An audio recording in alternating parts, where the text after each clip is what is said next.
Bonjour, ici Philippe Sauce 5 mars pour Québec Nouvelle. Alors que 2022 avait été une année record en bénéfices pour Hydro-Québec, les rapports de fin d'année analysés par Radio-Canada indiquent que la situation s'est complètement inversée en 2023 et que la société d'État a enregistré des déficits records en raison du temps sec durant l'été, des faibles crues automnales et de la forte demande durant les grands froids de février.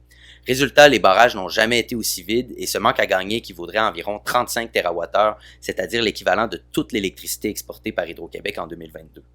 En conséquence, Hydro-Québec a dû limiter drastiquement ses exportations pendant l'année, engendrant une diminution des dividendes versés à l'État québécois d'au moins 1 milliard de dollars. Bien qu'elle assure qu'elle disposera de l'énergie nécessaire aux Québécois, ce déficit obligera néanmoins la société d'État à réduire encore davantage ses exportations en 2024.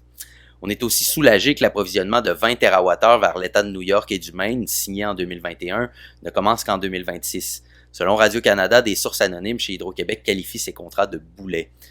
On se rappelle que ce n'est qu'en 2022 que le gouvernement québécois a réalisé que les surplus énergétiques d'Hydro-Québec se tarissaient et qu'ils disparaîtraient complètement autour de 2027 si l'on ne trouve pas une manière d'augmenter radicalement la production. Depuis, c'est une course contre la montre pour le gouvernement qui estime devoir construire l'équivalent de la moitié des capacités de production actuelles d'Hydro-Québec. Ainsi, bien que la baisse actuelle des revenus soit due à des causes naturelles exceptionnelles, l'ensemble de ces facteurs annonce des années difficiles à venir pour Hydro-Québec. On s'inquiète beaucoup au sujet de l'augmentation des tarifs qui, s'ils ne compensent pas l'augmentation des coûts, pourraient réduire à néant les bénéfices pour l'État et faire augmenter la pression pour privatiser. En ce qui a trait au niveau des réservoirs, Hydro-Québec prévoit cependant une augmentation de 5 à 10 de l'hydraulicité en raison des changements climatiques dans les prochaines années.